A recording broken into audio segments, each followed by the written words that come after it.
Hello students, you are most welcome to Chemistry My Dream, and today we are here with the chapter Thermodynamics, and the topic that we discussed with you last time.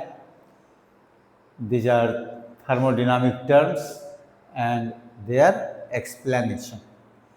कहने का मतलब ये जो सारे thermodynamic terms हैं लिखे हुए, जो isothermal process, adiabatic, isobaric, isochoric, cyclic, reversible and irreversible, ये सब के सब जो प्रोसेस है वो हम लोग आपस में डिस्कस कर चुके हैं।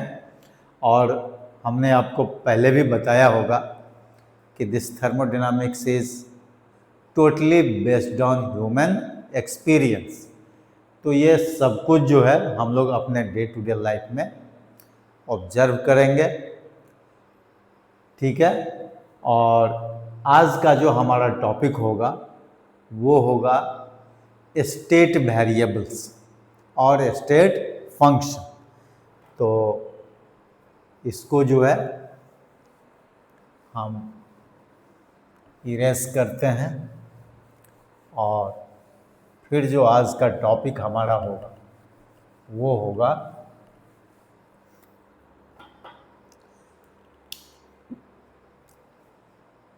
स्टेट फंक्शंस और वेरिएबल्स ऑलमोस्ट एक ही चीज़ है।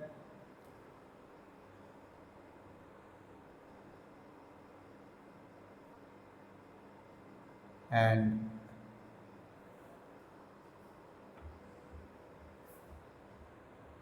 इंटरनल एनर्जी,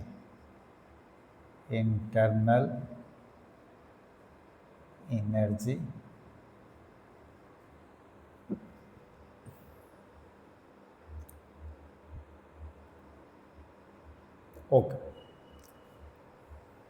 तो आज का टॉपिक पहले हम लोग ये ले लें, स्टेट फंक्शंस और state variable, then internal energy of the system लिख दीजिए, internal energy of the system.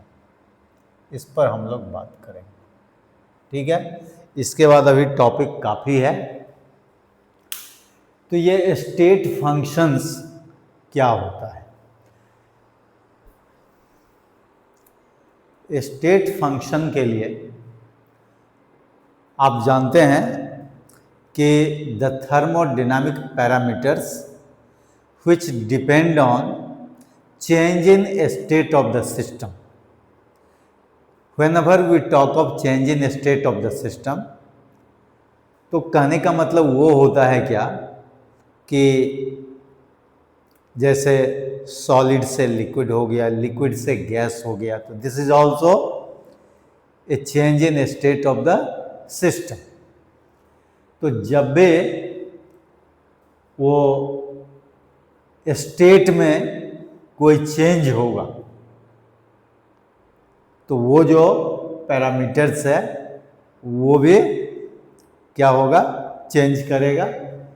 तो कहता है कि that depends on change in state of the system, that is called state function. तो स्टेट फंक्शन के लिए जैसे the thermodynamic parameter, thermodynamic parameters भी बोल सकते हैं, प्रॉपर्टीज भी बोल सकते हैं। Parameters which depend on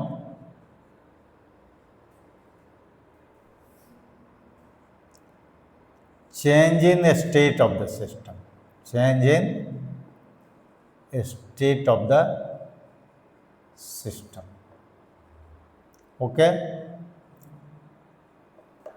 but it does not depend on the path by which the change has been brought about।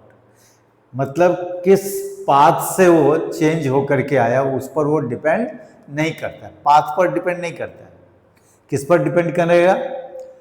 Initial and final state of the system. तो ये जो हमने लिखा हुआ है कि the thermodynamic parameters which depend on change in state of the system, it means initial and final state of the system, but it does not depend on path of the system, path by which the change has been brought about, path पर depend नहीं करेगा। तो ऐसे कौन कौन parameters होते हैं? तो आप लिख सकते हैं temperature, pressure, volume, internal energy,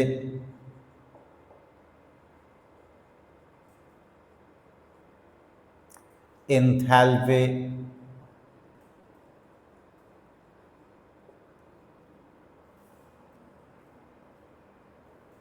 इसके बाद इंट्रोपी भी लिख सकते हैं,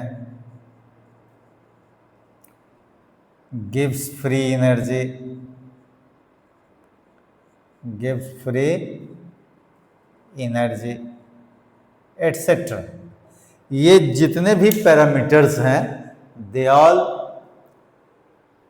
depend on change in state of the system और initial and final state of the system. ठीक है, तो ये हो गया स्टेट फंक्शन और स्टेट वेरिएबल्स। अब हम लोग देखते हैं, पहला देखिए internal energy of the system. ये क्या होता है? इंटरनल एनर्जी बहुत ही इंपॉर्टेंट टर्म है ये, internal energy of a system. ये क्या होता है? तो कहता है the energy associated with A system is called internal energy of the system. जैसे सपोज कीजिए कि ये कोई ऑब्जेक्ट है या फिर इसी ऑब्जेक्ट को हम लोग क्या बोलेंगे? सिस्टम बोलेंगे। तो मान लीजिए यही कोई सिस्टम है जिसका कोई ना कोई इंटरनल एनर्जी होगा। अगर ये स्थिर है तो पोटेंशियल एनर्जी है, अगर ये मोशन में है तो काइनेटिक एनर्जी है। They are all in the form of internal energy. इसीलिए बोला जाता है कि इंटरनल एनर्जी जो होता है जनरली हम लोग कैपिटल यू से इसको इंडिकेट करते हैं, कहीं कहीं पर कैपिटल ई से भी इंडिकेट किया जाता है, लेकिन लेटेस्ट नोटेशन जो इसका है वो कैपिटल यू। तो कहता है कि this U is equal to the sum of all forms of energy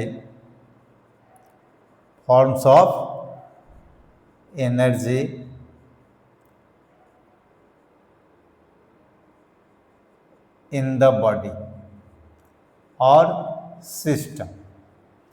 कहता है कि उस सिस्टम में जितने भी फॉर्म्स ऑफ एनर्जी है सबको हम लोग ऐड कर देंगे तो वो क्या हो जाएगा? इंटरनल एनर्जी हो जाएगा। अगर उसमें कोई वाइब्रेशन है तो वाइब्रेशनल एनर्जी हो जाएगा। ठीक है, तो कहने का मतलब है कि internal energy of a system is the sum of all forms of the energy in the system. Okay, तो उसको हम लोग बोलेंगे इंटरनल एनर्जी। अब अगर इंटरनल एनर्जी किसी प्रोसेस का अगर हम ले लेते हैं, सपोज कीजिए कि अगर कोई केमिकल रिएक्शन, तो वहां पर इंटरनल एनर्जी का हम लोग क्या करेंगे? चेंज इन इंटरनल एनर्जी देखेंगे। तो रिएक्शन से पहले जैसे कि अभी अभी हमने लिखा हुआ था कि internal energy is also a state function. तो मान लीजिए कि इनिशियल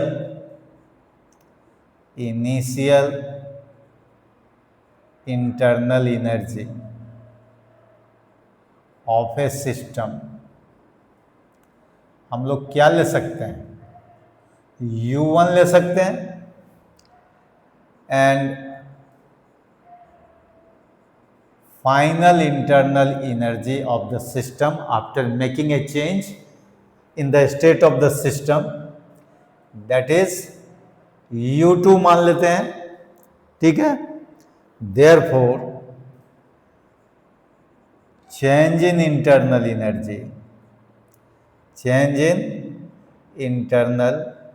एनर्जी ये क्या हो जाएगा, U2 minus U1, that is delta U या डेल U, जो भी बोलिए। ठीक है, तो चूंकि इंटरनल एनर्जी स्टेट फंक्शन है, इसीलिए this depends on initial and final state of the system. तो initial state of the system में इंटरनल एनर्जी U1 है, फाइनल स्टेट में U2 है। तो चेंज इन इंटरनल एनर्जी क्या होगा, final minus initial, that is U2 minus U1, that is delta U। अब कहता है फॉर ए केमिकल चेंज और chemical reaction, for a chemical reaction और chemical change, delta U is equal to क्या होगा, U product minus U reactant, P for product and U for reactant. Okay, और यहां पर अगर मान लीजिए प्रोडक्ट एक से ज्यादा होगा तो हम लोग क्या कर लेंगे, सिग्मा ले लेंगे, मतलब इस तरह से ले लेंगे, if reactants and products are 2 or more, then देखिए ये हम लोग delta RU, R for reaction लिख लेते हैं, इज इक्वल टू क्या हो जाएगा, टोटल इंटरनल एनर्जी ऑफ, बोलिए क्या हो जाएगा, product minus total internal energy of A reactant हो जाएगा। कहने का मतलब दोनों को हम लोग, अब प्रोडक्ट अगर 2 है या 3 है, जो भी होगा उसके टोटल इंटरनल एनर्जी को हम ऐड कर देंगे और रिएक्टेंट के टोटल इंटरनल एनर्जी को ऐड करके और उसको सब्ट्रैक्ट कर देंगे, तो हमको डेल्टा RU मिल जाएगा, that is internal energy of the reaction मिल जाएगा, that is change in internal energy of the reaction. तो कहता है if delta RU is negative, the reaction is exothermic, enthalpy के जैसा, जो बाद में हम लोग पढ़ते हैं अभी। और ये अगर डेल्टा RU अगर क्या हो जाए, पॉजिटिव हो जाए, तो the reaction will be endothermic. तो इस तरह से हम लोग इंटरनल एनर्जी चेंज पढ़ लेते हैं और internal energy of a system. अब कहता है कि how this internal energy is related to pressure volume work done.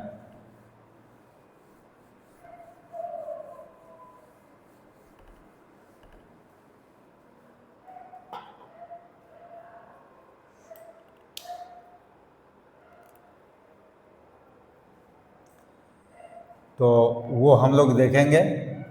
अब आपका है प्रेशर वॉल्यूम वर्क डन, ये क्या होता है? तो प्रेशर वॉल्यूम वर्क डन,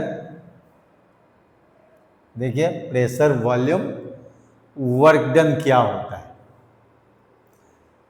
तो इसके लिए हम लोग जो है, देखिए क्या होता है, W is equal to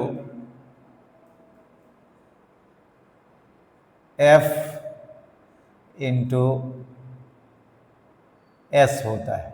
S जिसको हम लोग डिस्टेंस बोलते हैं या डिस्प्लेसमेंट, जो भी बोलिए, ठीक है। और F जो होता है, ये F बल्कि कैपिटल F दीजिए, है ना, फोर्स इंटू डिस्प्लेसमेंट दीजिए, जो वर्क होता है। अब ये देखिए F इज इक्वल टू होता है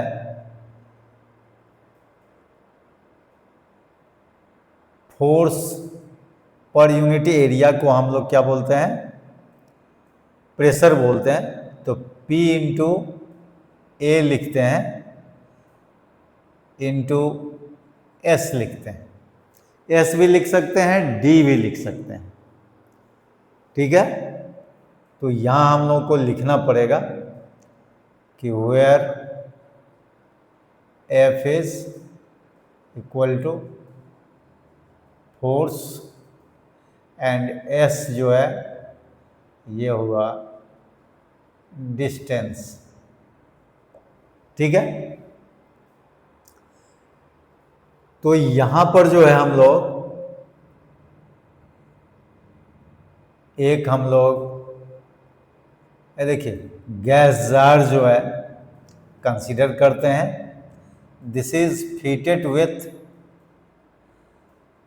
ए फ्रिक्शनलेस पिस्टन। ये देखिए इसमें एक पिस्टन लगा हुआ होता है। ये है मूवेबल पिस्टन, मूवेबल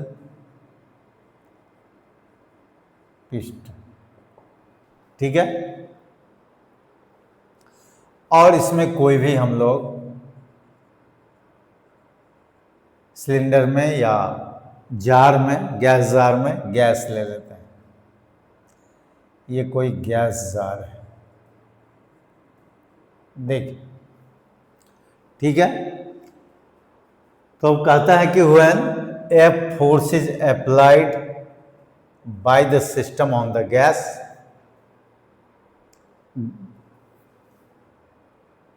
है ना, द पिस्टन गोज डाउनवर्ड, नीचे की ओर आएगा। जैसे ही ऊपर से प्रेशर लगेगा तो पिस्टन तो मूवेबल है, वो डाउनवर्ड आएगा और गैस क्या हो जाएगा? कंप्रेस्ड हो जाएगा।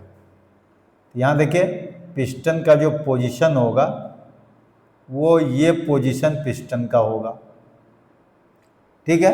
मतलब piston moves through a distance S, the pressure exerted on the gas that is P।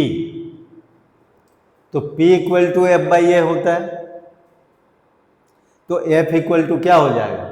यहां हम लोग लिख सकते हैं, यहां लिख दीजिए, since P is equal to force by area, force पर यूनिट एरिया को हम लोग प्रेशर बोलते हैं। तो F की जगह हम लोग P इंटू ए रख सकते हैं, ठीक है। अब देखिए ये A इंटू एस जो है, तो एरिया इंटू डिस्टेंस हो गया। तो एरिया इंटू डिस्टेंस को हम लोग वॉल्यूम बोलते हैं। तो इसको हम लोग डेल्टा V से रिप्रेजेंट करेंगे। अब डेल्टा वी से क्यों रिप्रेजेंट करेंगे, सिंपली वी से क्यों नहीं रिप्रेजेंट करेंगे, तो we consider very small distance S, very small distance S moved by the piston, उसको हम लोग कंसीडर करते हैं। तो बताइए यहाँ पर वॉल्यूम भी क्या हो जाएगा, डेल्टा वी हो जाएगा। तो this is W is equal to, therefore W is equal to P delta V। लेकिन अब यहाँ पर वी हैव टू केसेस, हमारे पास में दो केस हैं। पहला क्या है, in case of expansion of gas, अगर गैस एक्सपैंड करेगा तो पिस्टन पर ये क्या करेगा, फोर्स लगाएगा या प्रेशर लगाएगा, जो भी होगा। तो in case of expansion of the gas, the work is done by the system, और सिस्टम यहां पर क्या है, गैस है, ठीक है। तो जैसे ही एक्सपेंशन होगा तो डेल्टा वी का वैल्यू क्या हो जाएगा, कम वॉल्यूम से ज्यादा वॉल्यूम, मतलब पॉजिटिव होगा। तो work is done by the system, तो work is done by the system is negative system, and it will be negative, therefore W is equal to minus P delta V। देखिए क्योंकि यहां पर delta V का value positive होगा तो हम लोग क्या करेंगे, एक नेगेटिव साइन से यहां पर मल्टीप्लाई करेंगे, सो दैट के work done becomes what, negative. यहां पर है the work is done by the system is negative, ठीक है। और दूसरा क्या है, in case of contraction,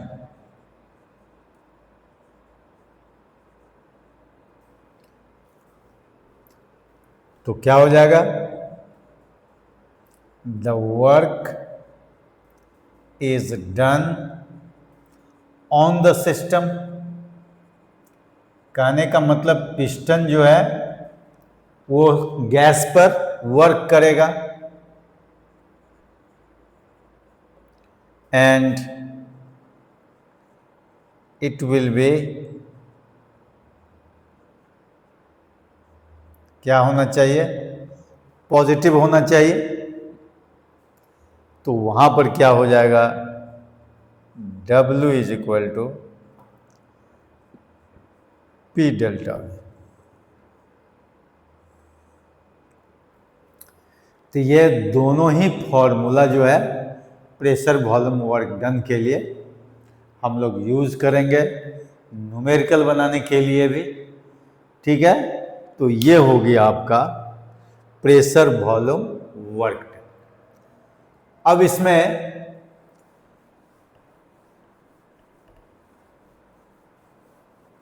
reversible expansion क्या होता है, आइसोथर्मल रिवर्सिबल एक्सपेंशन, तो ये हम लोग देख लें। In case of isothermal reversible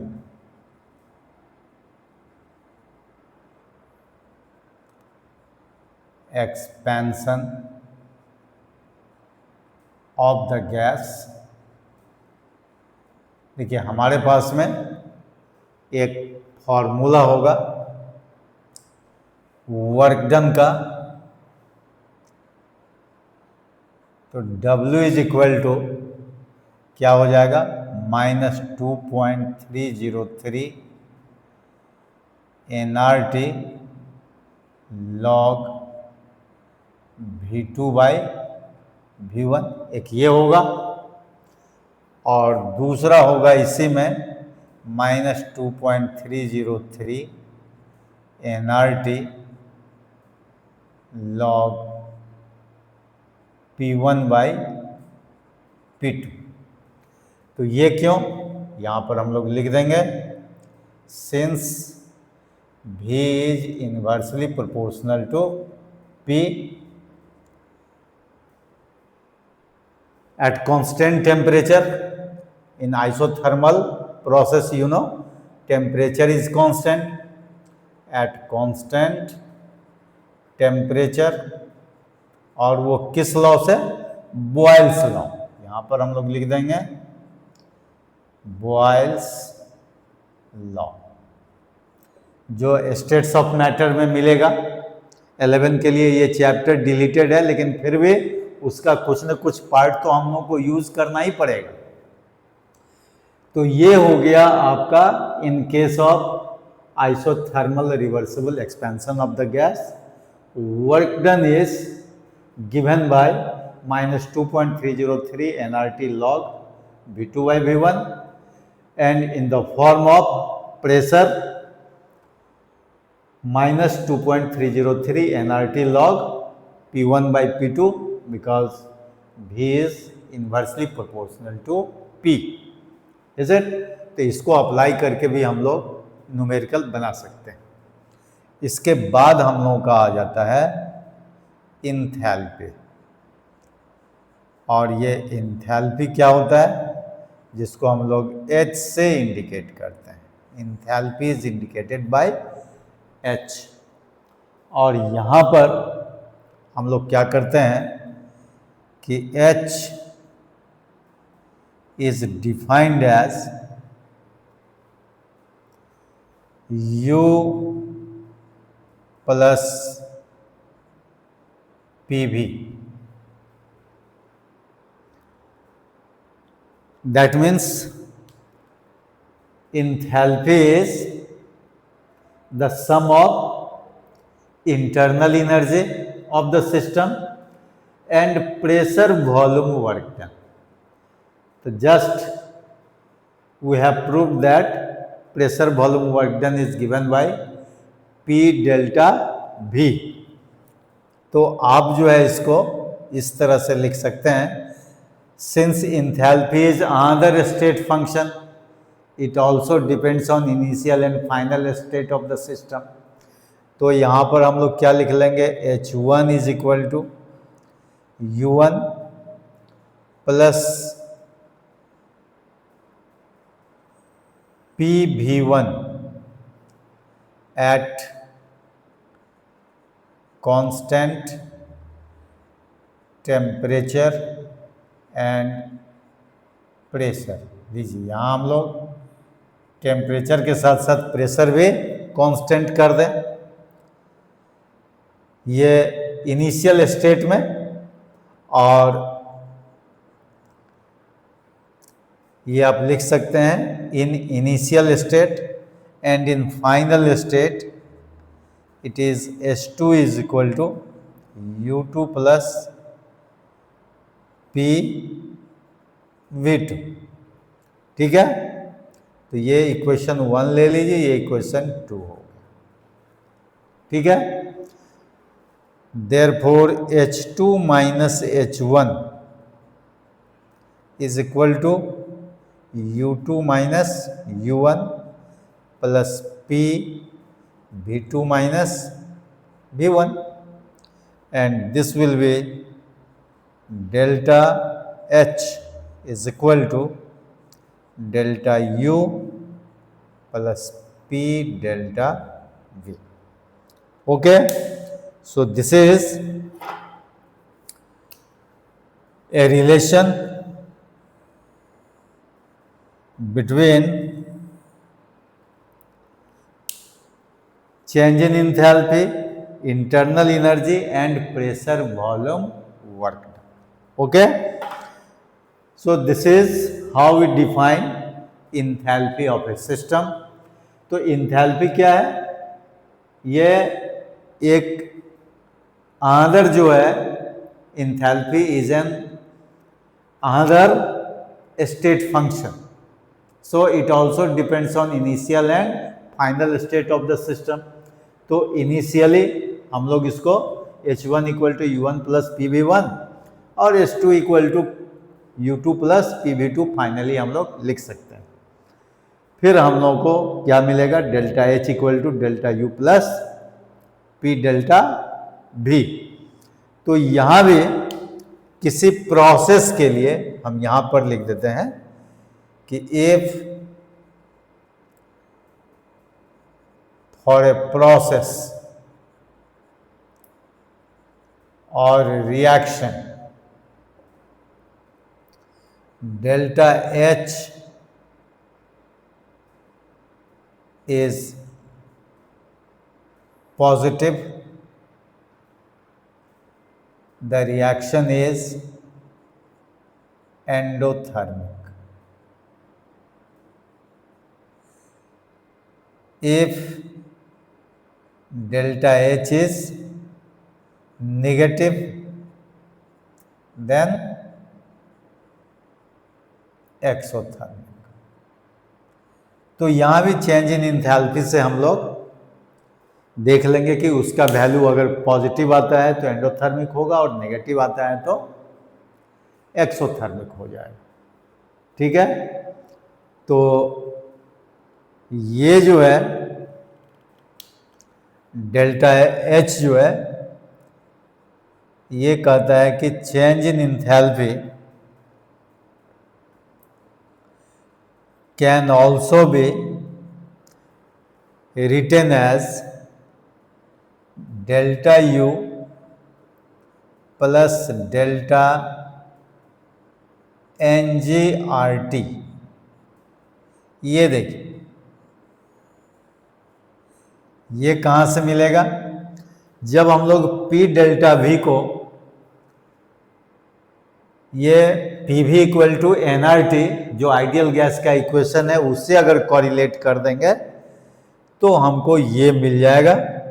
और यहाँ पर हम लोग लिख देंगे कि we know that PV is equal to NRT for ideal gas equation, for ideal gas equation। तो यहाँ पर डेल्टा NG जो है वो क्या होगा? That is very important. तो उस चीज को खाली लिख देना है, delta NG is equal to number of moles of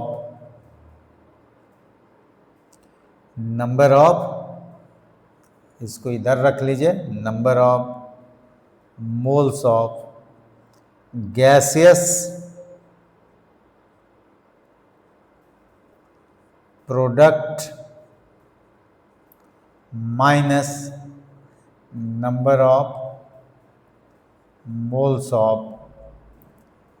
gaseous reactants. तो इस फॉर्मूला को यूज करके हम लोग क्या करेंगे? न्यूमेरिकल्स भी बनाएंगे। ठीक है, और इसके बाद हम लोगों के पास में फर्स्ट लॉ ऑफ थर्मोडायनामिक्स वगैरह होगा, वो हम लोग आगे देखेंगे। अभी काफ़ी कुछ इसमें जो है हम लोगों को पढ़ना है, तो इतना पर पहले हम लोग ध्यान दें। मुझे उम्मीद है कि आपको ये सारा डेरिवेशन समझ में आया होगा, और अगर कहीं भी कंफ्यूजन हो तो आप जो है केमिस्ट्री माय ड्रीम को बार बार देखते रहिए।